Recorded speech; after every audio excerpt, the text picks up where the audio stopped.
आप सभी का एक बार फिर से स्वागत है। आज सुनते हैं तुलसी विवाह की कहानी। माता तुलसी का असली नाम वृंदा था। उनका जन्म राक्षस कुल में हुआ था, लेकिन वो श्री हरि विष्णु की परम भक्त थी। वृंदा जब बड़ी हुई तो उनका विवाह जलंधर नामक असुर से करा दिया गया। वृंदा भगवान विष्णु की परम भक्त तो थी ही, साथ ही वो एक पतिव्रता स्त्री भी थी। उनकी भक्ति और पूजा के कारण उनका पति जलंधर अजय होता गया और इसके चलते उसे अपनी शक्तियों पर अभिमान हो गया और उसने स्वर्ग पर आक्रमण करके देव कन्याओं को अपने अधिकार में ले लिया। इससे क्रोधित होकर सभी देव भगवान श्री हरि विष्णु की शरण में गए और जलंधर के आतंक को अंत करने के लिए प्रार्थना करने लगे।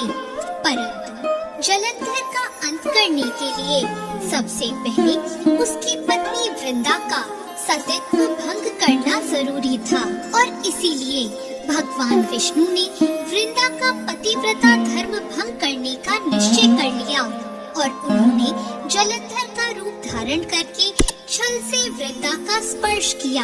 वृंदा का पति जलंधर देवताओं के पराक्रम से युद्ध कर रहा था, लेकिन वृंदा का सतीत्व नष्ट होते ही वो मारा गया। जैसे ही वृंदा का सतीत्व भंग हुआ, जलंधर का सर उसके आंगन में आ गिरा और तभी वृंदा को भगवान श्री हरि विष्णु के छल का पता चल गया और उन्होंने भगवान विष्णु से कहा, हे नाथ, मैंने पूरे जीवन आपकी आराधना की और आपने मेरे साथ ऐसा क्यों किया?